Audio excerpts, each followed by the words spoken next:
Hi, I'm Gil. This is Burkland Gardens.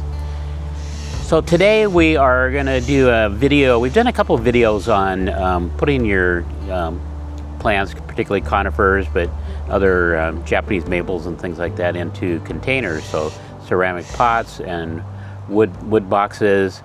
So we're going to look at a couple different options, that way too. And then we'll talk about soils and the plants that we put in and the sizing as to how big the plant is versus how big the pot is. So generally for your trees and shrubs, you'll want a bark-based mix, and I like to age my bark for 4 months or so, just to so it doesn't rob nitrogen. It's decomposing, and we want to have it not what we call really hot, where it's steamy and that so it's taking some nitrogen out of the soil and the plants. It's not available to the plants. So this is a little more of a custom mix, and with a bark base. And sometimes you'll find this mix, but I think it's really easy to do yourself. You can grow your trees and your shrubs in a straight bark mix, and it's perfectly fine. There are growers that do that, and I do that as well. But I'll show some additives that we can put into it as well. So in front of me, I have some aged bark, and it's essentially a medium bark. I have some what's called mini pebbles. They're just little pebbles, but I've also mixed in some fines with it. And so this is well aged. You can see the dark look of it. It has some moisture in it. That's part of the dark look as well. But and then I have some pumice, and I'm going to use pumice as opposed to perlite. I'll just show you the perlite, and you can use either one. Pumice it might be a little bit better. It has some mineral qualities to it. It may hold moisture in its little pockets better than the perlite, but I don't know. I use either one, but I'm kind of using pumice today, and that's what we're going to do. So I've got a tub here. And these tubs you can get, they're great. They come in a couple different sizes. This is one of the smaller ones. They're for mixing cement or mortar. And you can find these at your hardware stores, box stores. And I have a number of them around. You might see them here as well. This is a smaller size, and we'll do some mixing in this. So we'll take, this is a 2-gallon size bucket of bark, and we're going to dump a couple of those into the tub. This already has just a little bit of pumice in it. Set those aside. Go ahead and dump a little bit of pumice in there. And then I'm gonna use this tool. I've used it before. I'm making a video, and just get a bit of a mix on it and get it incorporated so it's somewhat even. So this mix is, so far I've got a 2-to-1 ratio, bark 2 and the pumice is as 1. And you could do a little more pumice. This will be a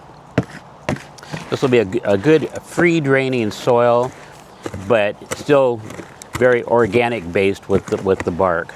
So part of the potting mix, what you want in your potting mix is a free draining soil, but then the roots have something to get a hold of as well. So from that, we're going to move on to the types of pots we're going to use today. We have a couple different size ceramic pots in front of me. I found these on clearance at a retail store, so I don't buy a lot of pots, so I grabbed them. I like this particular pot because it doesn't have a rim on it that folds over. Reason being, when you want to repot, it'll slip out much easier. If you have the rim on it, it makes it really hard to lift it out, and I usually use like a bread knife or something to cut it, serrated knife to cut the soil and the mulch that's in the pot, and to get it to lift out easier. And this one as well, maybe a little rim on it, but pretty close. That should lift out really easily. And then in the bottom, I have a little screen material. This is like a hardware fabric. There's 2 holes. I'm going to hold that up a little bit, and you kind of see the the holes in the bottom. Those are nice large drain holes. That's what we're looking for. And I've cut a piece of hardware cloth that I'm going to put in the bottom. The other one here, I've got a small piece of expanded type metal. You can use plastic, you can use different things, you know, as long as it keeps your soil in the pot. So I'm going to put that at the bottom of this one. And it's a good idea to elevate your pot onto some kind of a foot so that it has some space between the pot and the ground, so that the water can drain out, doesn't get trapped down there as well. So I don't have anything under there right now, but it's a good, you know, good thing to do to help with your free flowing drainage. So we're just going to fill, you know, the pot about halfway, and then we're going to get a plant to put in it. You can use a scoop like this, shovel, whatever. I'm going to go find the right size plant that, pick one out to put into this pot. So got in there, and I may have to adjust that soil level a little bit. So let's go find a plant to put in there. So we'll take this icebreaker on over there.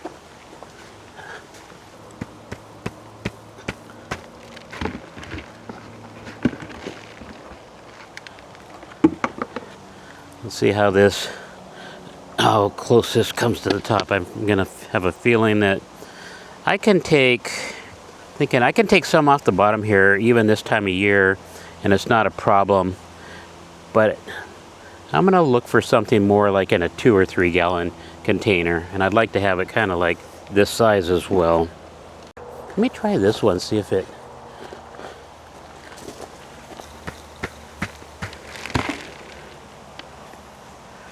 Yeah. So that one's much better as far as the fit goes. I'm going to get the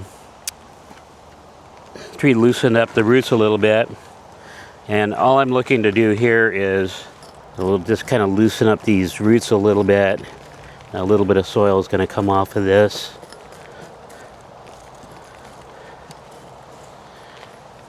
A little bit can come off the top. I can do a little pruning on this later on, but right now we're just going to get the tree set to go into the pot.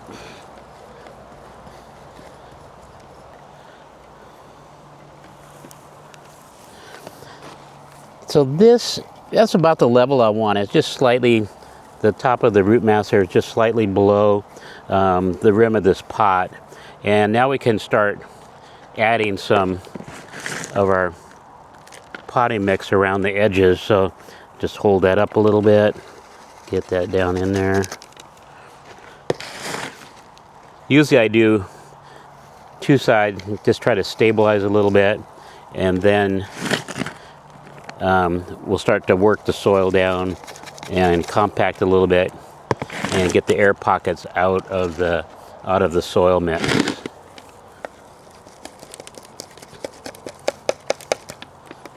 So I've got a bamboo stake. I've got a metal stake back here. I think the bamboo with the ceramic is going to be a little bit better.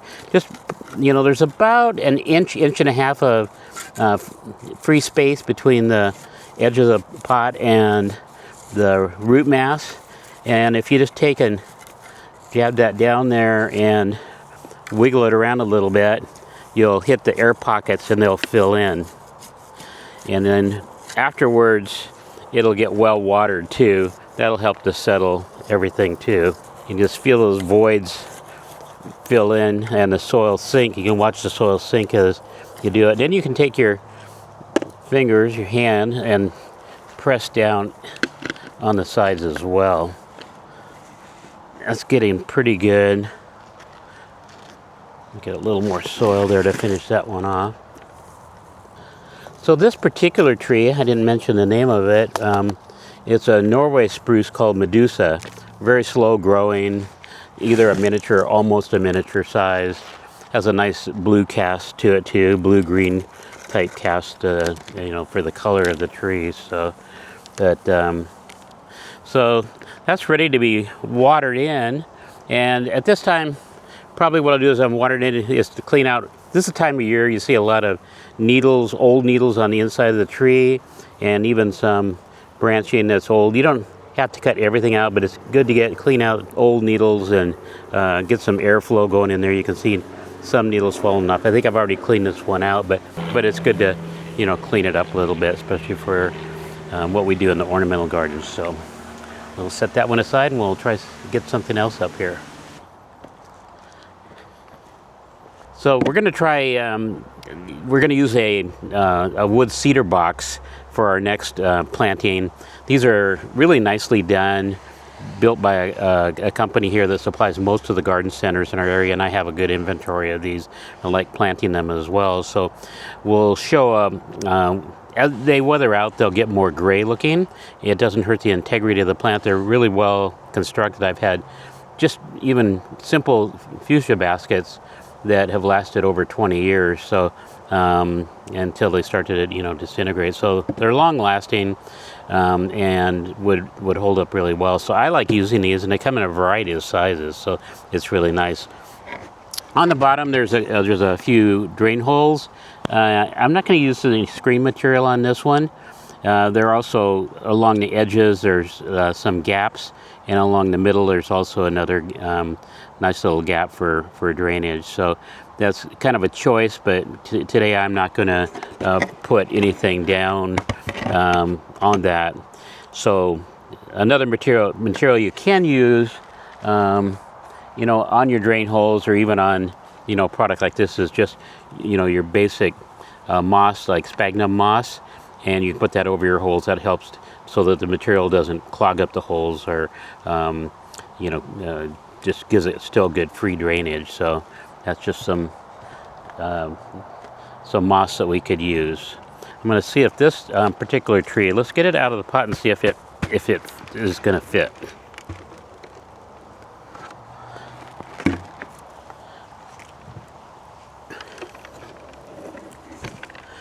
Yes, I can take a little bit off the bottom. I think this will be just fine. So let's get this prepped out. It's also the time of year when you can, this is, you know, weeds are still growing and getting established, so it's an opportunity to, you know, clean up your plants and get the weeds off the top. This one had cedar mulch on it, which helps to keep the weeds from growing. The seeds don't grow in it very well, so that's another option. So some of that can just come off, and sometimes you can just peel that right off. And I'll just put that into a area to take care of later. There might be a few weeds left there. I can look for those later. And then again, we'll just kind of rough up these sides a little bit. And the white you see on the outside of the kind of fuzzy looking stuff, it's actually it's good for the plants, and it's just a good fungus that is the roots there. It has a symbiotic relationship with your plant roots, so that's nothing to worry about. When I see that, I'm pretty happy.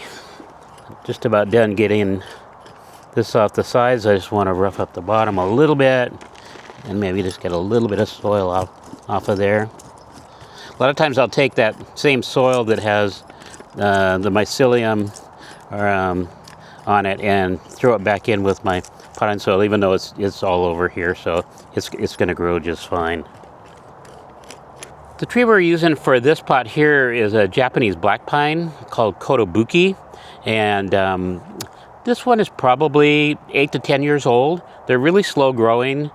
Not columnar, but almost columnar. They're more narrow, upright growing, and slow growing. And they have a small needle as opposed to the species of Japanese black pine, which is quite a large needle. So if you wanted a black pine and don't want to deal with that aggressive growth that they have, and it's quite nice as it ages out. There's some very mature ones on the property right next to me here, so, and I may have shown them in another video, but anyway, a great candidate for containers. So let's get some soil into this. It's just going to take a little bit.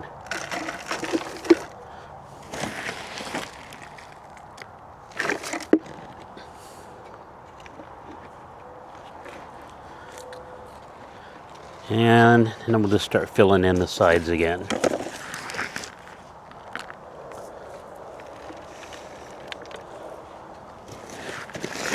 So most of the area that be filled is in these corners.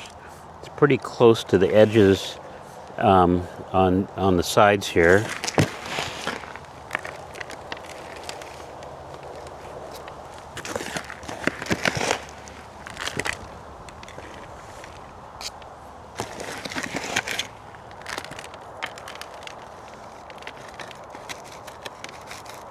All right, let's get rid of a little bit of that air in these pockets. And just kind of sweep there's some excess on top here and get that in there. And then we'll add some more soil as well.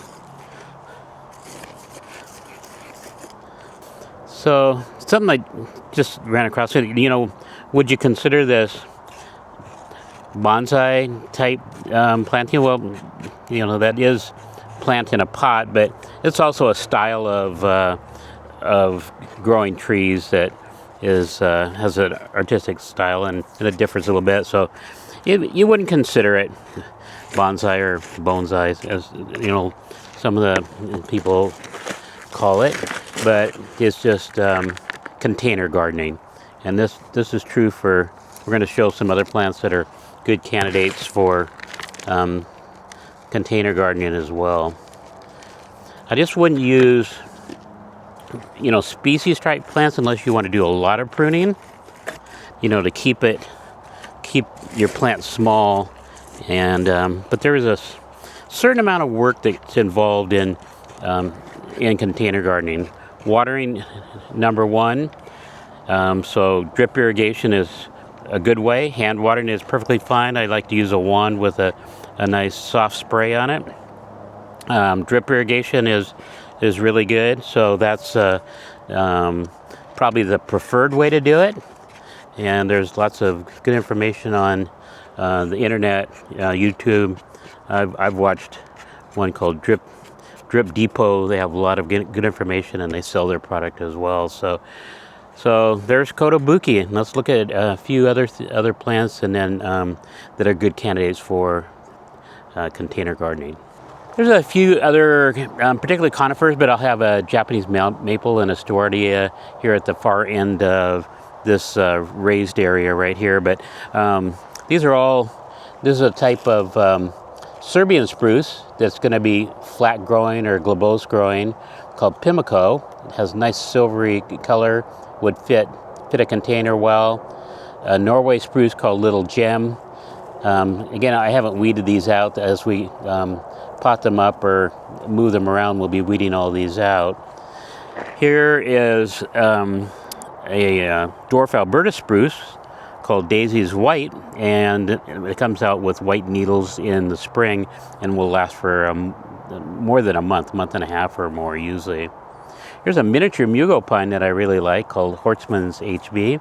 Very tight growing habit. The buds show prominently. Here is Pinus flexilis called Comanche, and it's slow growing upright, so that's always a nice one. These here I've had for quite a long time. They're just starting to get some height. They're slow growing. They're a European type of pine called Sembra, and nice blue color, Blue Mound this is. One of my most popular plants that sells out regularly is the Spanish fir, the golden one, it has a nice golden hue to it. Green penguin, what I've talked about often, great upright, slender plant. A slender blue Colorado blue spruce called Isley's fastigiata. So this may need pruning at some point. You can always take your plants out of the pots if they get too big and plant them in the ground as well. Got a nice gold eastern white pine. This would need to be sheared to keep it nice and neat, or pruned. Got a stewardia, pseudocamellia, and then got a Japanese maple back here. This is the ones I bought with slow internodes, and some of the bonsai people like that one. And something with a nice slender growth habit are these slender yews. So those are just a few of the things that you can use in your pots. It's not just for your annuals. Like we use this in our own yard, this type of geranium. It just blooms all year long. But these will be coming out, and you can see this is an older box, a couple years old, and it's been out in the weather, and they starting to darken up. But they're still just great. You know, structurally they're great plants. You can restain these to try and keep them brighter, but they're going to fade out a little bit and get this little bit more of a weathered look to them.